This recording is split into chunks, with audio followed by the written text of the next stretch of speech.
Break के बाद रुक करेंगे यूपी बुलेटिन की ओर। यूपी बुलेटिन में बात होगी फर्रुखाबाद की, जहां महिला के साथ जेवरात समेत करीब 3 लाख रुपए की हुई टप्पेबाजी, और दिखाएंगे फर्रुखाबाद में कैसे महंगाई और प्रदूषण से बचने के लिए किसान ने कबाड़ आदि से बनाई ई बाइक। आगे चर्चा करेंगे झांसी की, जहां सरकारी स्कूलों में पढ़ने वाले बच्चों की बेहतर शिक्षा के लिए सरकार ने उठाए कई कदम। ऐसी और भी तमाम खबरों पर विस्तार से होगी चर्चा। फर्रुखाबाद में फतेहगढ़ कोतवाली क्षेत्र में इटावा बरेली हाईवे पर मोहल्ला नेकपुर कलां में ARTO कार्यालय के सामने की निवासी 58 वर्षीय महिला राजेंद्री लोहिया अस्पताल में भर्ती अपने बीमार पुत्र अभिषेक शर्मा को देखकर घर वापस लौट रही थी। तभी नेकपुर पुल के ऊपर शनिवार शाम 2 टप्पेबाज मिल गए और उन्होंने महिला से कहा कि 24 वर्ष पूर्व तुम्हारे पति की मौत हो गई थी और अब तुम्हारा पुत्र बहुत बीमार है, उसकी भी मौत हो जाएगी। तुम्हारे घर के ऊपरी बाधा है, जिससे महिला घबरा गई। टप्पेबाज ने महिला राजेंद्री से कहा, घर में जो भी नकदी जेवर हो उन्हें बाहर निकाल कर ले आओ, उन्हें पढ़कर शुद्ध कर देंगे। इसके बाद एक टप्पेबाज नेकपुर पुल से महिला के साथ पैदल उसके घर आया और घर में रखी करीब 10,000 की नकदी समेत करीब 3 लाख रुपए के जेवरात निकलवा लिए, जिसमें एक सोने की जंजीर, 3 झालें, 3 जोड़ी पायलें, 2 सोने की अंगूठी, 1 जोड़ी कुंडल आदि को बैग में रखवा लिया और घर से ले चलने को कहा, जिस पर महिला नकदी समेत जेवरात बैग में रखकर टप्पेबाज के साथ घर से चली गई और नेकपुर पुल के पास पहुंचते ही टप्पेबाज ने महिला के हाथ से बैग अपने हाथ में ले लिया और कहा कि आप 51 कदम चलो, सभी सामान शुद्ध हो जाएंगे। जैसे ही महिला ने चलना शुरू किया तभी टप्पेबाज अपनी साथी के साथ बाइक से नकदी जेवरात भरा बैग लेकर फरार हो गया, जिसके बाद महिला ने परिजनों को सूचना दी। सूचना पर फतेहगढ़ कोतवाल पुलिस बल के साथ मौके पर पहुंचकर जांच पड़ताल में जुटे हैं। क्या नाम है? क्या नाम है? भानु प्रताप जी, टप्पेबाजी हुई है, कौन महिला है, क्या घटना है? ये महिला अभिषेक की माता जी हैं, जो कि मेरा मित्र है। हाँ। हम इसे देखने आए थे, घर से ताला लगा था और हम इधर से वापस जा रहे थे। हाँ। ये माता जी उधर से आते ही मिली हमें एक लड़के के साथ में। हाँ। तो हमने पूछा भी, हमने कहा कहाँ वो अभिषेक कहाँ है, तो ये बोली कि वह लोहिया में है। हाँ। अब चले गए। अब उधर से जब लौट के आए, CCTV कैमरा देखे पता लगा लूट हो गई। हाँ। हम अभिषेक के ही बात के हम दोनों लोग आए भाग के, जब पुलिस को सूचना दी हम लोगों ने, उसके बाद पुलिस आई, CCTV फुटेज देखे गए, तो वो पता लग रहा है कि कोई एक लड़का आया, उसने कुछ उनसे कहा पूजा पाठ के बारे में, 2 लोगों ने कुछ कहा होगा। उसके बाद पता नहीं क्या उनकी मत कटी है, क्या हुआ, वो आए घर से माल जेवर निकाल के और उसे दे दिया कि तुम्हारा लड़का मर जाएगा और पति मर चुका है और तुम्हारा लड़का बीमार है, ऐसे करके उसने उसकी मत काट दी मम्मी की, जो अभिषेक की माता जी हैं। अब कोई सब हो गया। कहाँ पर झोला लिया और क्या कहा? ये झोला कहीं नहीं लिया। झोला तो जब ये वापस जा रही थी, हम सोना रख के, सोना और पैसे जो भी उनके पास था घर में, आई उसको साथ लेके वहाँ निकाला और फिर उधरी जाके पुल के पास वो बता रही हैं जहाँ पे वो ले लिया। क्या बोला था उसने? ने ये बोला कि आपके घर पे गृह कलेश है और वो आपके पति भी इसी चक्कर में ख़त्म हो गए हैं, आपका बेटा भी ख़त्म हो जाएगा, बीमार चल रहा है, बहुत बीमार चल रहा है, ऐसे करके। कितनी कीमत तक के करीब नकदी और सोना होगा मिला? उनके बताने के अनुसार कम से कम 2.5 से 3 लाख का सोना होगा और 10,000 नगद। क्या कहा था उसने? कुछ कदम चलने के लिए बोला था? हाँ, ये भी बोला उनसे, जब वहाँ झोला लिया तो उनसे कहा वो बैग मेरे हाथ में दे दो, आप 51 कदम चलिए पीछे को। हाँ। और ये सब शुद्ध हो जाएगा। फर्रुखाबाद से सी न्यूज संवाददाता आदेश की रिपोर्ट। उत्तर प्रदेश के फर्रुखाबाद जनपद में बढ़ती महंगाई और बढ़ते प्रदूषण और इससे होने वाली हानि और बीमारियों से बचने के लिए किसान इस कदर परेशान हो गए हैं कि उन्होंने अनोखी इलेक्ट्रॉनिक बाइक बना डाली। किसान ने दावा किया है कि पुरानी बाइक, कबाड़ और कुछ नए पार्ट मिलाकर बनाई गई ये इलेक्ट्रॉनिक बाइक करीब 10 रुपए के खर्च पर 50 किलोमीटर तक चलती है। यह बाइक पीछे बैक भी हो जाती है। किसान ने 16 साल पुरानी पेट्रोल बाइक को पूरी तरह से इलेक्ट्रॉनिक बाइक में बदल दिया है। बाइक को बनाने में महज 30 से 35 हजार रुपए का खर्च आया है। और वो गाड़ियाँ महंगी पड़ती हैं, तो ये थोड़ा सस्ते में अपनी गाड़ियाँ चलती रहती हैं। वो प्लास्टिक में होती हैं और ये प्योर लोहे पर होती हैं अपनी गाड़ियाँ। इसमें क्या, कौन सी बैटरी लगाई है और कितने इसमें वाट की? लीड एसिड भी बैटरी लग जाएगी, लिथियम भी लग जाएगी, जो व्यक्ति चाहेगा उसको वैसी बैटरी लग जाती है। और पीछे पहिए में क्या लगाया है? Wheel of motor. अच्छा, ये बैक भी हो जाती है गाड़ी? हाँ, ये बैग भी हो जाती है। तो कितना खर्चा आया? 35,000 रुपये। 35,000। आपको कहाँ से ये सुझाव मिला? सुझाव या जब हम रोड पे चलते थे तो हमें लगता था कि हमारी पुरानी गाड़ी धुआं मार रही है, तो लोगों को, पीछे वालों को दिक्कत होती है। तो हमने कहा इसको हटा के बैटरी पे कन्वर्ट करेंगे तो ये प्रदूषण मुक्त रहेगी और पेट्रोल के पैसे भी बचेंगे। अच्छा, कुछ और राय देना चाहेंगे आप, सुझाव देना चाहेंगे युवाओं को? प्रधानमंत्री के कहने के अनुसार पेट्रोल को थोड़ा कम यूज करिए तो भारत प्रदूषण कम होगा तो पर्यावरण सुरक्षित रहेगा। कितने किलोमीटर चल जाती है ये? एक बार चार्ज करने में 50 किलोमीटर चल जाती है। कितना खर्चा आया? 35 से 40 हज़ार? 30 से 35 हज़ार रुपये आते हैं। फर्रुखाबाद से सी न्यूज़ संवाददाता आदेश की रिपोर्ट। फर्रुखाबाद में राजकीय औद्योगिक प्रशिक्षण संस्थान ठंडी सड़क फर्रुखाबाद में कौशल दीक्षांत समारोह कार्यक्रम का आयोजन किया गया, जिसमें सांसद मुकेश राजपूत ने विभिन्न ट्रेडों में प्रथम आए परीक्षार्थियों को एनटीसी प्रमाण पत्र देकर सम्मानित कर शुभकामनाएं दी। कार्यक्रम के मुख्य अतिथि सांसद मुकेश राजपूत के द्वारा दीप प्रज्वलित एवं सरस्वती जी की प्रतिमा पर माल्यार्पण कर कार्यक्रम का शुभारंभ किया गया। इस अवसर पर संस्थान नोडल प्रधानाचार्य राजवीर सिंह, विजेश कुमार कार्याध्यक्ष, सुनील कुमार, इखलाक सिद्दीकी, प्रमोद कुमार, रंजीत कुमार सुमन, रविंद्रनाथ वर्मा फॉरमैन, अमृतपुर, समस्त स्टाफ फर्रुखाबाद, अमृतपुर एवं कायमगंज के साथ साथ सभी व्यवसाय के 450 परीक्षार्थियों उपस्थित रहे। मंच का संचालन अजय कुमार अनुदेशक के द्वारा किया गया। कार्यक्रम सुचारू रूप से संपन्न हुआ। कितने बच्चों को प्रमाण पत्र वितरण किए गए? आज सबसे पहले मैं अपनी तरफ से धनतेरस, दीपावली, भैया दूज की ढेर सारी शुभकामनाएं देता हूं और आज 41 बच्चों को दीक्षांत समारोह में भाग लिया। उन्हें वही बधाई देता हूं कि आज वो अपने अपने ट्रेड में फर्रुखाबाद जनपद के 41 बच्चे फर्स्ट आए। उनका दीक्षांत समारोह था, उनके उज्जवल भविष्य की कामना करता हूँ। आशा करता हूँ कि वो इसी तरह हर क्षेत्र में एक कीर्तिमान बनाते रहेंगे। जिस तरह से वो आज अपने क्षेत्र में फर्स्ट क्लास हुए हैं, प्रथम स्थान पाया है। मेरा आशा है कि इसी तरह से अपने क्षेत्र में प्रथम स्थान हमेशा बनाते रहेंगे और इस जनपद का, प्रदेश का और देश में अपना नाम रोशन करें। ऐसी मेरी आशा उम्मीदें हैं हर नौजवान से। मेरी आशा उन्हें ढेर सारी शुभकामनाएं, उनके उज्जवल भविष्य की ढेर सारी शुभकामनाएं। सर, आज बच्चों को जो प्रमाण पत्र दिए गए हैं, जिन्होंने इस साल उत्तीर्ण किया है, टॉप किया है, तो बच्चों को सर्टिफिकेट दिए गए हैं, उसके बारे में आप बताइए। जी, ये हर साल एक रूटीन प्रोसेस है। भारत सरकार से एफिलिएटेड है हमारे सभी संस्थान, चाहे वो प्राइवेट एंटिटी हो चाहे वो राजकीय। तो हर साल भारत सरकार की तरफ से एक फरमान जारी होता है, आदेश जारी होता है कि हर इसका एक डे फिक्स किया जाता है। जैसे आज का दिन फिक्स था, पूरे भारत में आज राजकीय ITI और प्राइवेट ITI में दीक्षांत समारोह का आयोजन किया जा रहा है, जिसमें हर ट्रेड का जो टॉपर बच्चा होता है उसको सम्मानित किया जाता है, उसको सर्टिफिकेट देकर। इस कार्य के लिए जो जनपद का सांसद हो, विधायक हो, MLC हो, इन गणमान्य लोगों को मुख्य अतिथि के तौर पर हमारे कितने बच्चों को सर सम्मानित किया है? ये हमारे जनपद में राजकीय संस्थान के यहाँ पे तीनों राजकीय संस्थानों के बच्चों का दीक्षांत समारोह आज आयोजित किया गया, जिसमें पूरे जनपद में हमारे 41 बच्चों के लिए प्रोत्साहन मिला। सर, बच्चों के लिए कुछ संदेश देना चाहेंगे कि आगे के लिए भविष्य को क्या मैं कैसे बच्चों से यही कहना चाहता हूँ कि बच्चों, दुनिया में टैलेंटेड लोगों के पास जॉब अपॉर्चुनिटी और खुद का व्यवसाय करने की कोई कमी नहीं है। यदि वो अपने आप को हुनरमंद बनाकर सत्यापित कर सके और फिट कर सके आज की सिनेरियो में, किसी चीज़ की कमी नहीं है। बस उनको मन लगाकर एकाग्रचित होकर अपने प्रशिक्षण कार्य में रुचि लें। फर्रुखाबाद से सी न्यूज़ संवाददाता आदेश की रिपोर्ट।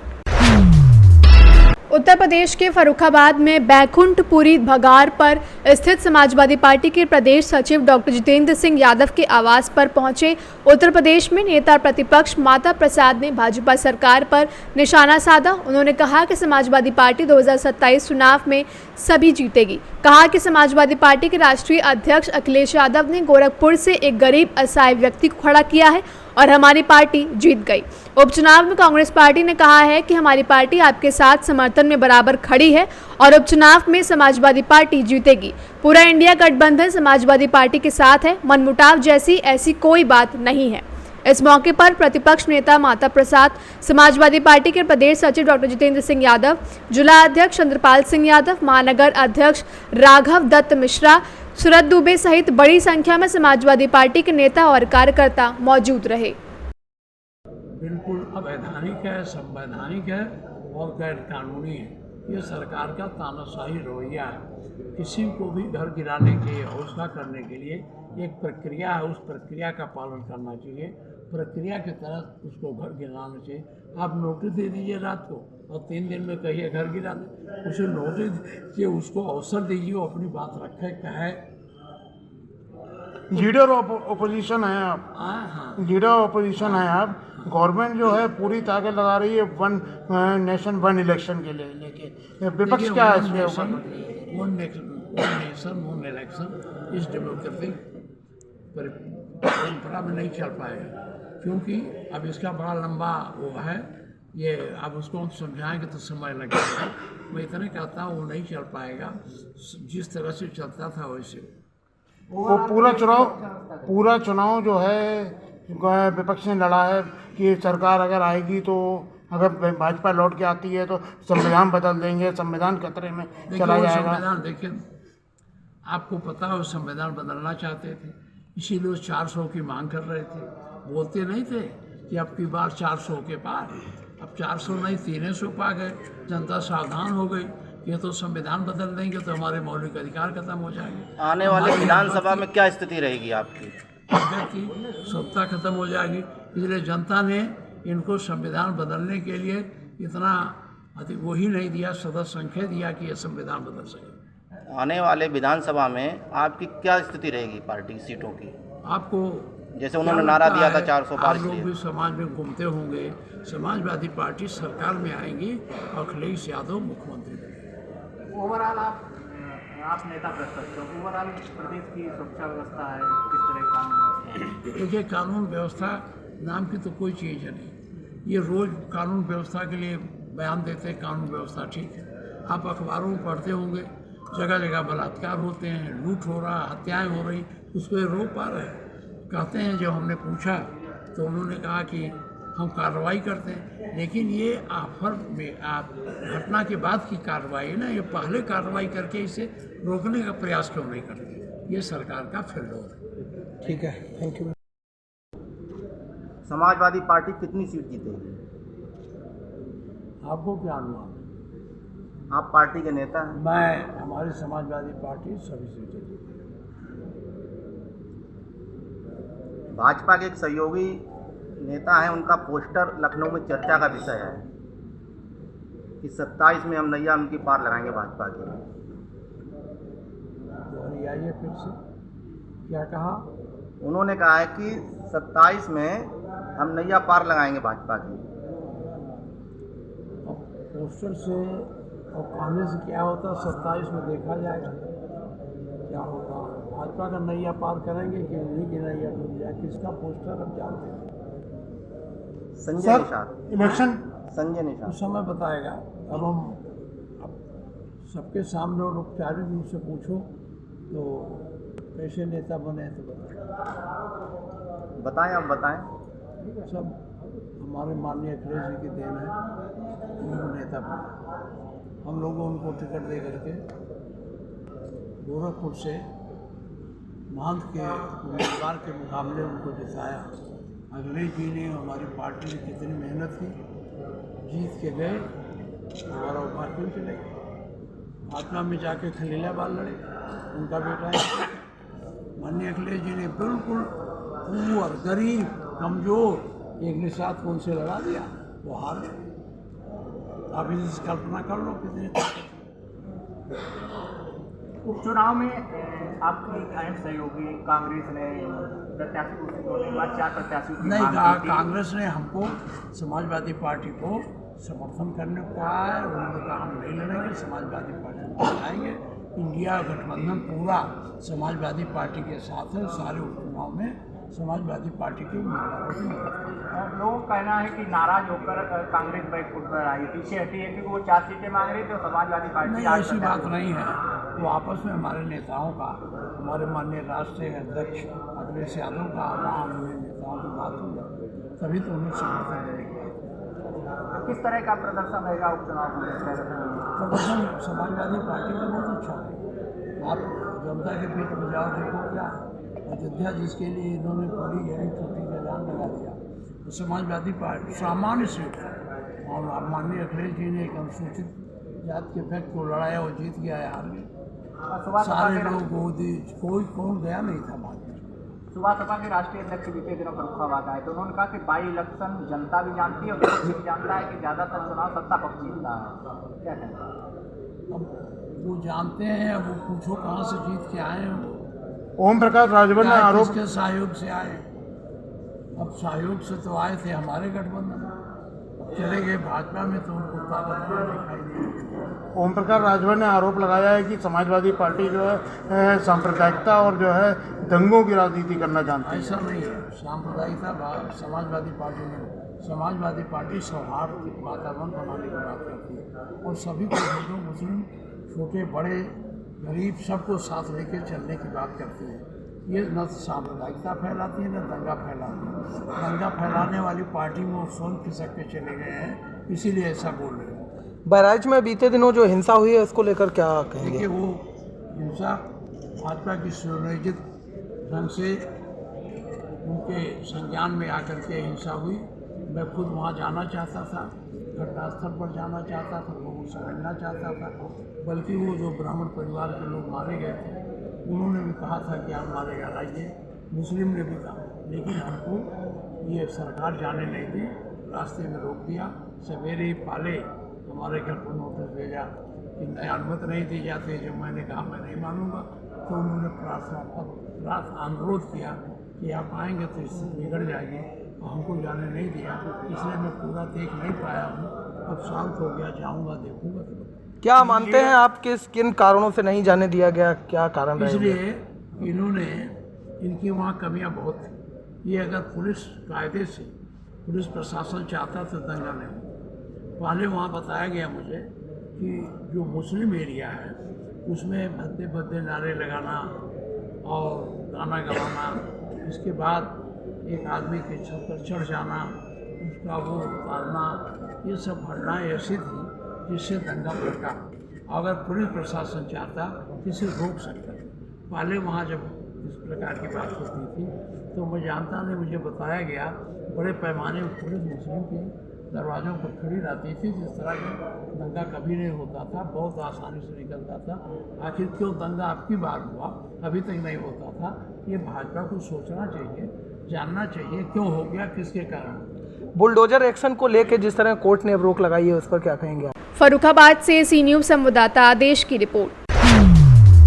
झांसी में सरकार ने सरकारी स्कूलों में पढ़ने वाले बच्चों की गुणवत्ता सुधारने और उन्हें बेहतर शिक्षा देने के लिए कई कदम उठाए हैं, जिसमें उच्च शिक्षित और प्रशिक्षित अध्यापकों की भर्ती शामिल है। सरकार की मंशा यह है कि सरकारी स्कूल के छात्र छात्राएं भी निजी स्कूल के बच्चों के बराबर ज्ञान और हुनर हासिल करें, लेकिन कुछ लापरवाह अध्यापक इस उद्देश्य को नाकाम कर रहे हैं। हाल ही में बंगरा ब्लॉक की ग्राम पंचायत लारौन में स्थित 3 विद्यालयों प्राथमिक विद्यालय झोरे का खिरक लारौन, प्राथमिक विद्यालय लारौन और पूर्व माध्यमिक विद्यालय लारौन में ऐसी लापरवाही देखने को मिली है। इन स्कूलों के अध्यापक नियमित रूप से समय से पहले विद्यालय बंद करके चले जाते हैं, जिससे बच्चों की पढ़ाई बाधित हो रही है। गांव के निवासियों ने इस गंभीर लापरवाही पर आपत्ति जताई है। अभिभावकों पे शिक्षकों की इस गैर जिम्मेदाराना हरकत के कारण आक्रोश है, क्योंकि बच्चों के भविष्य के साथ खिलवाड़ हो रहा है। इस मुद्दे पर बीएसए झांसी ने आश्वासन दिया है कि लापरवाह शिक्षकों के खिलाफ कार्यवाही की जाएगी। वहीं मऊरानीपुर के उपजिलाधिकारी गोपेश तिवारी ने भी कहा है कि समय पर स्कूल न पहुंचने वाले शिक्षकों पर सख्त कार्यवाही होगी, ताकि शिक्षा की गुणवत्ता और बच्चों का भविष्य सुरक्षित रह सके। तो विद्यालय का ये प्राथमिक विद्यालय है झोरे का खिरक, ब्लॉक बंगरा, जनपद झांसी, और इसमें 3 अध्यापक हैं। इसमें कितने अध्यापक हैं? 3 अध्यापक हैं। तो भाई आपका नाम क्या है? दिनेश कुमार नाम है। तो दिनेश भाई ये बताओ, ये विद्यालय कितने बजे बंद हो जाता है, क्या है समस्या इसकी? बताओ 1 बजे 1:30 बजे। आज छुट्टी कितने बजे हो गई? कभी कभी हो जाती है 1 बजे, 1 बजे, 1:30 बजे, 1:30 बजे, कभी 12 बजे। अच्छा 1 बजे 1:30 बजे छुट्टी हो जाती है स्कूल की। क्या नाम है आपका? लक्ष्मण। लक्ष्मण भाई, ये विद्यालय कौन सा है और ये जल्दी छुट्टी क्यों करके मास्टर भाग जाते हैं यहाँ से? झोरे का खिराक है। आज कितने बजे छुट्टी हो गई? 1-1:30 बजे। अच्छा, आज दिन कौन सा है? आज शुक्रवार। तारीख? 25 तारीख है, दिन शुक्रवार है। और इसको अभी टाइम कितना हुआ है? मोबाइल में देख बताना भाई, कितना टाइम हुआ है? 1:50। मोबाइल है आपके पास? 1:50 मोबाइल है। 1:50 का टाइम हुआ है, दिखाओ मोबाइल।